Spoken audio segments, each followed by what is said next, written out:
Hi, I'm Derrick Maines, CEO of The Process Fixer, and I want to teach you a methodology called QuickMapping. Give you a little bit of background here. The Process Fixer has a system called M4: map, measure, manage, mobilize. And the technique that I'm going to teach you today is one of our mapping techniques. It is based upon the Process Triage methodology. That methodology has been around for over 30 years and over 2,500 full day workshops to map out process, hear about the pain from employees, and then have the employees determine potential remedies and rank those remedies by voting so that we can pass those over to executives and show the things that are stopping the people from doing really high quality, high value work. The method we're going to teach you today is QuickMapping.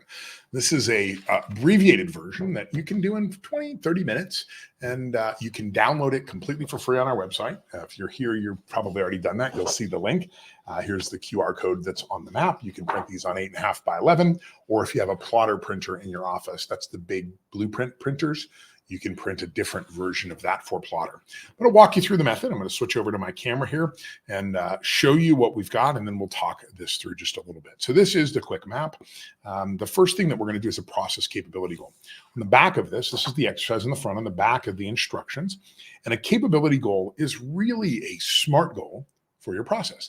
Now, you probably have goals for your people, but do you have goals for your process? What does that process need to be capable of doing? What is its SMART goal? What's the time it takes? What's the specific and measurable, actionable things that we need to do to achieve that goal? So a SMART goal is something like 1,500 widgets produced per day, passing a 98% quality check by 3/31/2025. I don't like to make capability goals out farther than 12 to 18 months. Why? The world changes. Systems change, AI changes, technology changes, methodologies change. So let's set a goal that is something that we can achieve in the next 12 to 18 months. And then as we reach that goal for that process should start to show some wear and tear. And candidly, it likely will break once it exceeds that process. If we've developed it well and we haven't over-engineered that process, it will reach that capability goal, and it will get you the results that you want. And at that time, you'll want to remap that process and add additional resources to it to achieve your next capability goal that you have set for that. So in my instance, I wrote out that all RFPs responded to within 15 days of a clarification call by the end of this year, December 31st, 2024. This came from a workshop I was in yesterday. It was a gentleman there that said they really have a hard time estimating and getting ahead of the estimation process in their business. And they just get bogged down in the weeds, and that he needs to set a goal of how long it should take. Now, when you set the goal in and of itself, that also provides some constraints. It makes people think a little bit differently. Hey, how are we working on this? Well, we'll get to it next week. No. We're going to be over 14 days next week. How are we getting this thing done? So it's just setting that goal to it so that we can achieve that. Next thing I'm going to show you is what is action results mapping. That's the type of mapping that we're doing here. Actions results mapping, again, on the back, we have our instructions. Starts with a green bubble, a trigger, and it ends with a red always. So that's a milestone. So in this case, we're going to map out this process. And as you can see, this is a very abbreviated version here. The cool thing with action results mapping is that it can be a telescope, and it also can be a microscope. So we can use it at a high level, and we can also use it at a microscopic level to find out how things are done. But for the most part, here's how you think about actions and results mapping. The lines on the map are work, 1099 or W-2. The circles are completed segments of work. So think of this like a to-do list, and the circles being the things that need to get done in order to get you to your goal. So that means that each of the circles should really have no more than 3 words in it. And they should always end in a past tense verb. So it's a noun and a past tense verb. RFP received, estimate submitted, because these are past tense occurrences of things.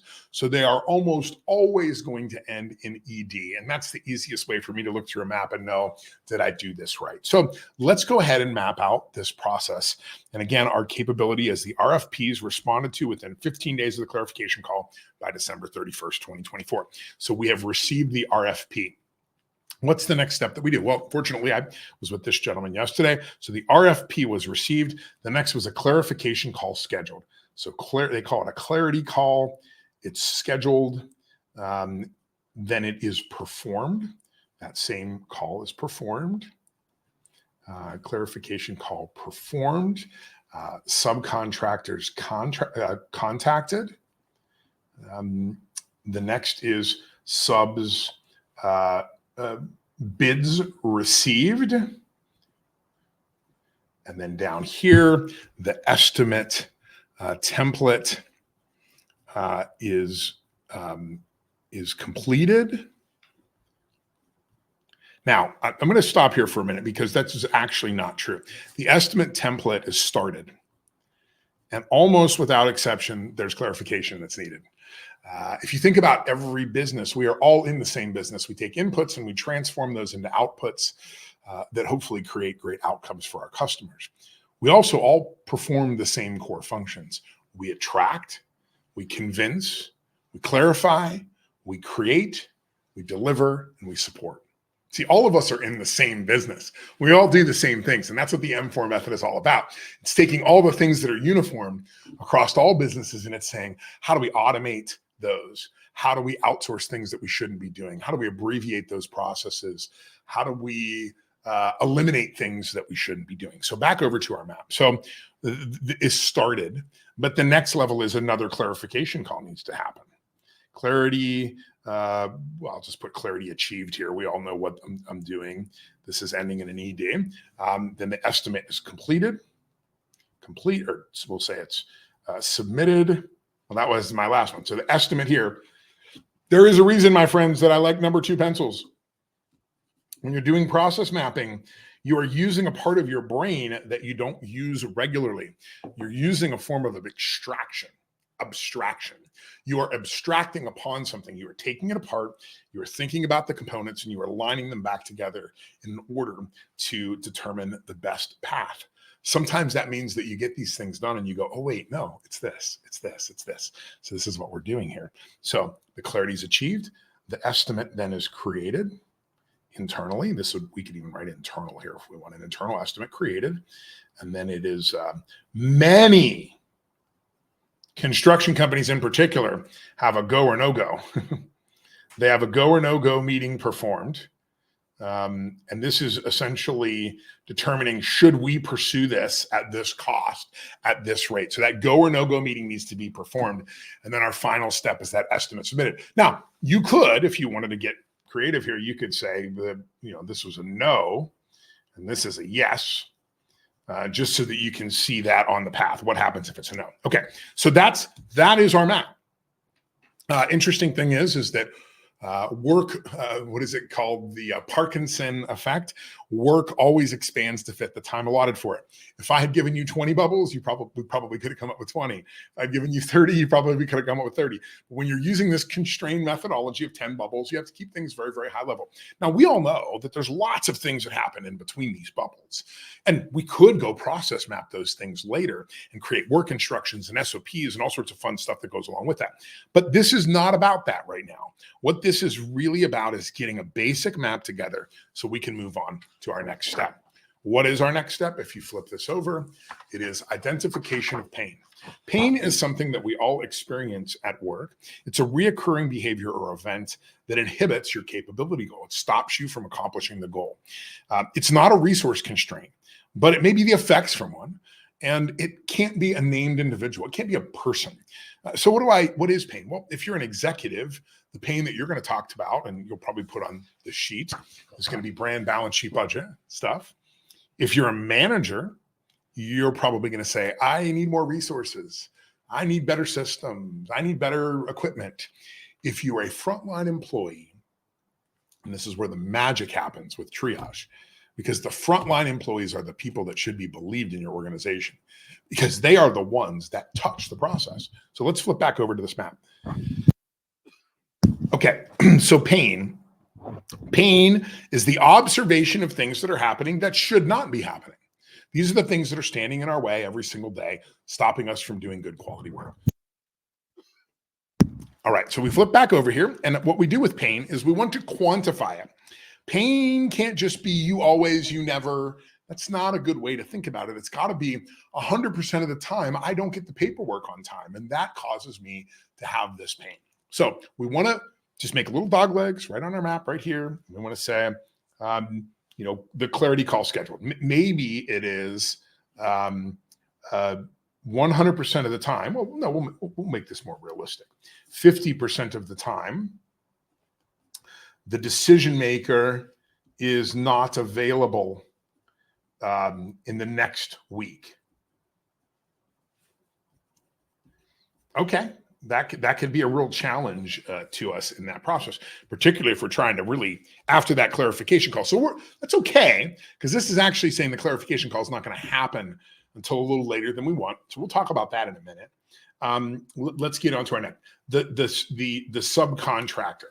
Maybe it's 25% of the time we can't give clear instructions to the sub.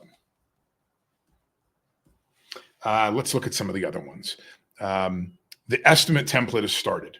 30% of the time, the template, which if you're in construction, a lot of people's templates are in Excel. The template macro throws errors. And you can just work your way down the list. Find 3 to 5 things that are going to be a challenge in this process. RFP received, it could be that 20% of the time it's not clear from the RFP if we qualify. That would be a big one too. Okay, so we've got our pain written out on the map in little dog legs. Now the next thing we want to do is the method of triage. Triage is a methodology for critical thinking that asks you a few questions that determines the root cause of the problem and the potential remedy, or at least what you propose as the root cause for that. It works like this. First and foremost, you read out one of your pain points. And I'm going to read out one. Let me read out this one. 30% of the time, the template macro throws us errors. The first question, does that inhibit our capability goal? If 30% of the time we can't get the macros not working properly while we're in the process of sending estimates, oh yeah, we won't. Yeah, if it's not working well, it's going to really affect this. Okay, so it does. Do we know the most likely cause? I'm not sure what's causing that to happen. Okay, well then, using our little decision tree here, so it inhibited my capability. Do I know the most likely cause? No, I don't. Well then what do I need to do? I need to analyze the most likely cause to that problem. And then I can go back and retriage it. So my first will be analyze why 30% of the time the template fails. Template macro is a problem. And then I work my way down the list. Now I'm going to give you an example here next because I'm going to show you one that actually falls outside of the triage. 50% of the time, the decision maker is not available for the next week. So does that inhibit our capability goal? Our goal is to respond within 15 days of the clarification call. The pain is that 50% of the time, the decision maker can't make the clarification call. So guess what? Does it inhibit our capability goal? No, it does not. It does not stop us from accomplishing that goal. Therefore, we must set it aside. That doesn't mean that this isn't a valid pain point and it isn't something that we should address as an organization. But if our objective is figuring out how to get this to hit its capability, then it's irrelevant to this conversation. I have done maps, 40, 50, 80, 100 bubbles on the wall, where we have triaged it with one capability goal and then come back a month later and triaged it with a different capability goal. Maybe the first capability was delivering the product. The second was, implementing the software, whatever those things might be. You can look at the same map from different perspectives and find different areas where there's different pieces of pain. So we're going to put that one aside. So this one will get parking lot. And then we just move on through. 25% of the time, we can't get clear instructions to the subcontractor. Does that inhibit our capability? Oh, yes, it does. Do we know the most likely cause? No. Or yes, we do. We don't have the right information with us. Do we have an existing best practice? No, we don't have a best practice on what we should do there. And what is our solution? Design and implement a best practice. Write it down. Design and implement a best practice around not having the right information for the subs, right? So you see how this method works. So once you've got that done, once you've worked through your pain points, I like doing triage with somebody else. I think it's way better to have somebody else read off the question and then I work it through. Now, I'm going to give you a little bit of a warning here before we get into ranking. You will try to solution. As soon as somebody says, do you know the most likely cause? You go, well, I think it is. No. Yes or no answers only. If you pause, has everyone, because you'll go through, do we know the most likely cause? Do we have an existing best practice? Has everybody been trained on it? Many times people go, well, I don't know if everybody, okay, so no. The answer is no. If you don't know the answer immediately, if you say, oh yeah, we have a best practice, I say, show it to me. And they go, well, I don't know if okay. So then you don't have one. It's not well known. It's not published. People aren't using it as a best practice. So you want to be very, very careful not to solution. Executives in the room, I know how hard that is. I'm going to show you why here in a minute. There's a reason the method is called triage. Triage means to sort in French. When you get your list at the end of the day, when we do this in a big workshop, you might have 30 points of pain on there. I saw this happen early on in my career using this method, where a conversation broke out and a long 30, 40-minute conversation happened about one of the points of pain and what the potential solution is. And if we had a best practice or if we didn't, and this all went on and on and on. And then we got to the ranking part where we compared each one to the other ones on the list. And that item fell to the bottom of the list. So it wasn't that important, because the reality is this: if you end up with 10 or 15 things, you've got to prioritize. You've got to focus on number one. You got to focus on the top thing, then the second thing, then the third thing, and fourth thing, and down the line. And many times when you resolve some of those problems at the top of your list, the problems at the bottom of the list go away. So last piece we're going to do is rank these. We want to look through and we want to say, which is this one more impactful to this than this? Is this one more impactful? And we just rank them out. And we say, okay, this is my number one. This is my number three, my number two. And I just walk them right down the line so that I know where my priorities are. So that is the method of QuickMapping. I hope that makes sense. These can be incredibly powerful tools. It's fun to do the same process where you as an executive do one, you as a manager do one, you as an employee do one, and you have 3 different people do it and then bring them together and compare. Sometimes it's really insightful as to what you can find out about your business. I'm Derrick Maines, the Process Fixer. This is part of the M4 system, and this is Process Triage QuickMapping. Until next time.